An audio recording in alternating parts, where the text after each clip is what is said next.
Hi everyone, YoniKatz back here with you. So still no response from Rabbi Mizrachi as far as him wanting to do a Zoom or an in-person meeting with Rabbi Friedman. So if anybody could extend the invitation to him personally or through email, let him know that we're waiting for his response. A few interesting comments, more than I expected, and I sort of wanted to address a few of them for those of you who are interested in this dialogue. And I think one fundamental point that is essential to this conversation. So first comment from Ted Howard says, Mizrachi is Tate, father. Rabbi Friedman is mama. We need them both. But Rabbi Mizrachi tells it like it is. Yikes. We need to run to mama sometimes. So of course, sort of saying neither one of them are wrong, it's just different approaches. He also says, but no one tells it like YY Jacobson. It would be interesting to bring Rabbi Jacobson onto this topic and his thoughts about are our mitzvahs necessary to God? Does God essentially need them?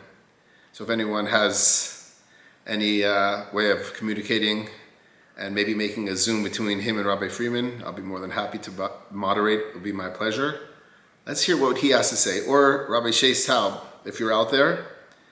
And I think it would be important for me to sort of moderate because I'm very familiar with Rabbi Friedman's approach, which is nuanced. So let's continue the conversation and see if we can really get to the bottom of it. So if anyone has connections there, please let me know, RabbiYoniKatz@gmail.com. Now the comments get a little more intense. Bonnie Blue 2A. I appreciate listening to how both of these men approach the Torah. This would be an interesting exchange to hear. When I listen to Rabbi Mizrachi's lectures, he's much more mechanically based. And I find Rabbi Manis Friedman is more philosophically based. The Torah never changes, and I think that Rabbi Manis Friedman is often accused of minimizing the Torah for the ways of popular culture. I don't see it. Rather, I think he addresses the intent of the Torah, whereas Rabbi Mizrachi believes in pounding the Torah into one's psyche with fear. Neither is wrong. Rather, it is the approach that is different. I'm not even Jewish, but I love the pearls of wisdom each of these men of the Most High bring to the table for discussion. Nice, thoughtful comment, but not necessarily relating to the conversation for a few reasons. First of all, what we're discussing here is not necessarily an approach, and there's many different approaches, although that is part of it. The main idea here we're addressing is, before we approach how to relay to somebody to do the mitzvahs and to follow God's Torah, is, are they necessary to God? Now, this is one interesting point which I've always found to be a flaw in Rabbi Mizrachi's sort of logic. Constantly on his channel, he's, as you said, pounding fear. If you don't do this and you don't do that, and this will happen, and comments about the Holocaust and things like that. Doesn't that all prove how necessary the mitzvahs, how important it is to God, essentially? If God doesn't need us and God doesn't need the mitzvahs, and this is all really not that important to him, well then why would he be so upset? Why would he be so punishing? Explain that to me. Can someone explain that to me? That just proves, if you want to go with Rabbi Mizrachi's track and line of deduction, that just proves how important it is. That's all Rabbi Friedman's trying to say. We're not talking about approaches, although they are different approaches. And of course, you could argue about how damaging that is to our younger generation if you're constantly scaring them with fear about what's going to happen to them. And is that serving God or really serving yourself because you're just concerned about your well-being in this world or the next? So is that serving God, or is that fear of heaven, or is that fear of punishment? But that's my comment on that comment. Thank you, Ted. Thank you, Bonnie Blue 2A. Now here's a very important comment. I'll read it very quickly. And this comment is from J. Colette, and you can read these all obviously underneath the video. The day God created a physical world, God involved in lower aspects. Even calling God a creator is reducing God. All this is to connect to human. God got involved. Time is a creation of God. Time does not affect change in God, but God gets involved in time to connect. The most important question the Jewish people were asking God at Sinai was, why doesn't an infinite and perfect God want finite and imperfect man to connect?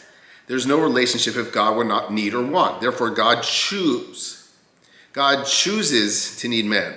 Rabbi Mizrachi will not even try to understand this, as for him is getting lower. But then even our grasping a minute detail and making God finite in our minds language, Rabbi Manis is saying in clear language. Rabbi Manis is saying it in clear language, Rabbi Mizrachi can't. This is philosophy, and that is a part of the growth process. Rabbi Mizrachi should not judge others on public platform, and that is a chil, as if to say, I understand God 100%. The students are not paying to study Manis. They're interested in Torah, which is kept aside when we get involved in Lashon Hara.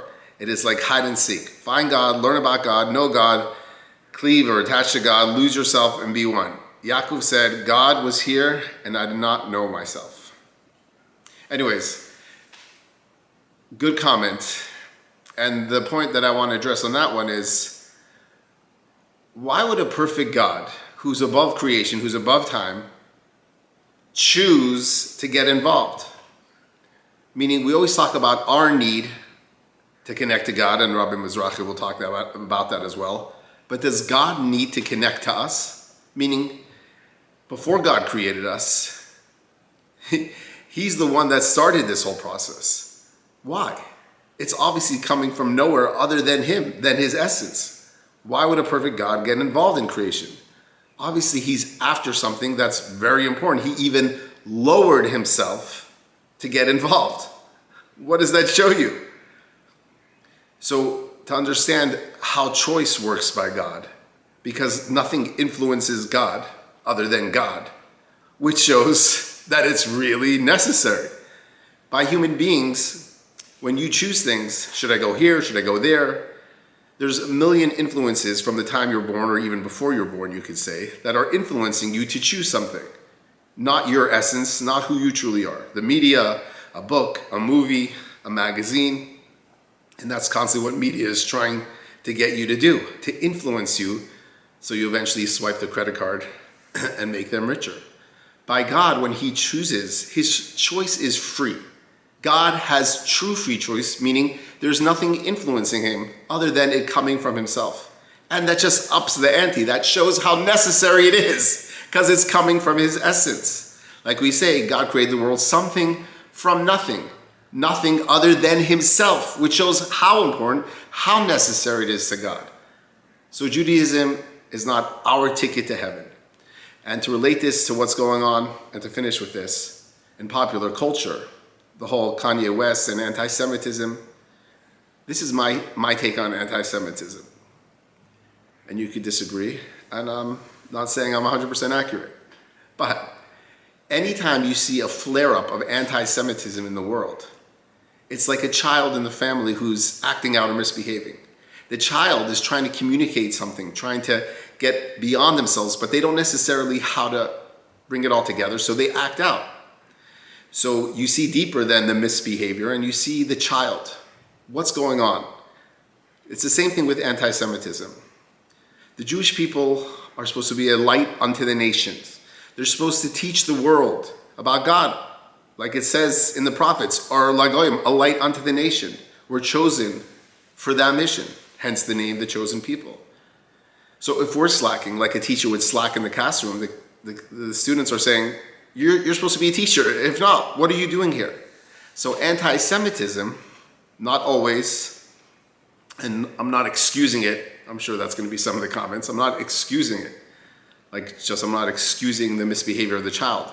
All I'm trying to say is look deeper, beneath the surface. What's going on behind the scenes? Find the light in the negativity and the darkness. So with the talk of anti-Semitism and Kanye West, it's just a reminder that we have to be a light unto the nation. Recently, my wife and I did a video with a YouTuber who came from London. He contacted me if he could take a video of our family in the house, and we said, sure. We filmed for like half an hour, 45 minutes. And this video, which I thought wouldn't be that interesting to many people, has over 600,000 views almost. It's called Hanging with Hasidics by Marcus Hessenberg. Hi, Marcus. 600,000 Jews, and it's just mostly of my wife talking about the Hasidic view of marriage and parenting. But it's such a demonstration of truth. And the world is so desperate for truth and the Torah values, the biblical values. And I think that's why he took off. People are thirsty, again, for what life is all about. the meaning of life, and who else do they turn to other than the Jewish people? I wasn't sure what I was going to say before I made this video, but I hope it's helpful. Again, if anyone can reach out to Rabbi Mizrachi, Rabbi Jacobson, Rabbi Shais Taub, I'll be more than happy to let's get to the bottom of this issue. It's not just a side issue, it's a question of, are human beings necessary? Is serving God necessary? Or is it still all about us and if we're going to get punished or get to heaven in the afterlife? People like to write it off as philosophical or not that important. They're dead wrong.